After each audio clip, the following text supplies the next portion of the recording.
A imagem que temos de Deus no Antigo Testamento, sabe, parece algo eterno, imutável.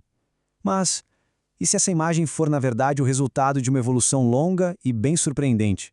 Pois é, vamos mergulhar na história de como um Deus tribal acabou se tornando o Deus único que tanta gente adora hoje.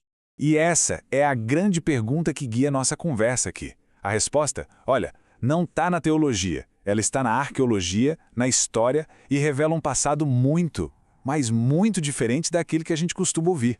Tá, então para começar, vamos só alinhar as coisas. Vamos falar da imagem que a maioria das pessoas tem em mente quando pensa no Deus do Antigo Testamento, que os historiadores chamam pelo nome Javé ou YHWH. Essa é a visão clássica, né? Um Deus que não tem igual, criador de tudo, que exige adoração exclusiva do seu povo. Uma história de monoteísmo desde o comecinho. Mas será que as evidências históricas contam a mesma história? E é exatamente aqui que a coisa fica fascinante. As descobertas arqueológicas do último século começaram a pintar um quadro, assim, radicalmente diferente da antiga religião de Israel. E aqui o contraste fica gritante, né? De um lado, a gente tem a narrativa bíblica de um monoteísmo super estrito, do outro, a evidência histórica que mostra uma realidade bem diferente. O politeísmo não era a exceção, era a regra. E Javé, olha, ele não estava sozinho. Então, o ponto central é este. Aquilo que a Bíblia descreve como um desvio, uma traição, era, na verdade, a prática religiosa normal para a maioria das pessoas na antiga Israel e em Judá por séculos. O monoteísmo não foi o ponto de partida. Certo. Se Javé fazia parte de um panteão de deuses, como é que ele desenvolveu aquela personalidade tão complexa que a gente vê na Bíblia? A resposta está num processo que a gente chama de sincretismo. Basicamente é o seguinte, Javé foi absorvendo características, títulos e até as histórias de outros deuses cananeus mais antigos. Foi uma espécie de fusão, principalmente a partir de duas figuras bem importantes, El e Baal. De El, que era o deus pai, o chefão do panteão cananeu, Javé herdou essa imagem de ancião sábio, de patriarca que guia seu povo. Já de Baal, o deus jovem, deus da tempestade, todo impetuoso, Javé herdou a imagem de guerreiro divino, aquele que derrota os inimigos e controla a natureza.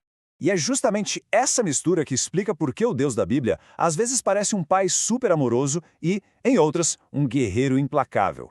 Ele é, no fundo, uma figura construída a partir das tradições religiosas que já existiam ao redor. E agora, a gente chega na descoberta talvez mais chocante e a mais importante da arqueologia bíblica. Uma que desafia de frente a imagem de um Deus solitário. Olha, eu sei que a pergunta soa quase como uma heresia para muita gente hoje em dia. Mas para os antigos israelitas, a resposta parecia ser um sonoro sim. E a evidência arqueológica para isso é difícil de ignorar. O interessante de olhar para essa peça é ver como os antigos israelitas representavam esse casal divino. Esse objeto aqui, de Taanar, mostra símbolos de Javé lá no topo e logo abaixo a figura da deusa Axera, cercada por leões, que era o animal sagrado dela. Eles eram um par divino. E não era só um culto popular, não. No templo oficial de Arad, bem no coração de Judá, os arqueólogos encontraram no lugar mais sagrado do templo, não uma, mas duas pedras sagradas. Uma maior, para Javé, e uma menor, para sua parceira. E o mais curioso, análises recentes encontraram vestígios de cannabis no altar menor, sugerindo o uso em rituais, talvez para induzir estados de êxtase. Essa inscrição, encontrada num lugar chamado Kuntilet Ashhud, é talvez a prova definitiva. É uma bênção que invoca não só Javé, mas também, com todas as letras, sua Asherá.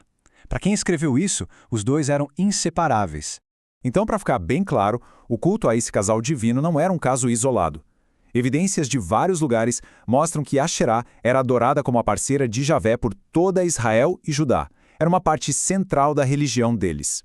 Certo, então a grande pergunta é: como é que essa realidade politeísta com um Deus casado e tudo se transformou naquele monoteísmo radical que a gente conhece hoje?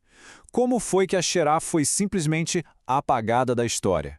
O processo, como a gente pode ver aqui, foi bem gradual. Começou com a monolatria, que é a ideia de que, outros deuses existem, mas Israel só deve adorar Javé. Alguns profetas começaram a empurrar essa ideia, mas o verdadeiro catalisador foi uma catástrofe nacional, o exílio na Babilônia.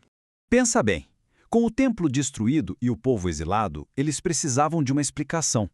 E a resposta que surgiu foi: fomos punidos por adorar outros deuses. A crença num Deus único, que controla não só Israel, mas todas as nações, se tornou uma ferramenta poderosa de sobrevivência e de união.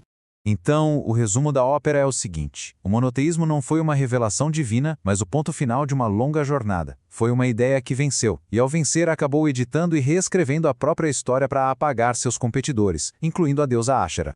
Essa evolução de Javé é um lembrete poderoso de que as ideias religiosas não são estáticas. Elas mudam, se adaptam com a história. E isso nos deixa com uma pergunta no ar. Se a história de Deus é tão complexa assim, que outras histórias esquecidas, que outras evoluções ainda estão escondidas por baixo das narrativas que a gente acha que conhece tão bem?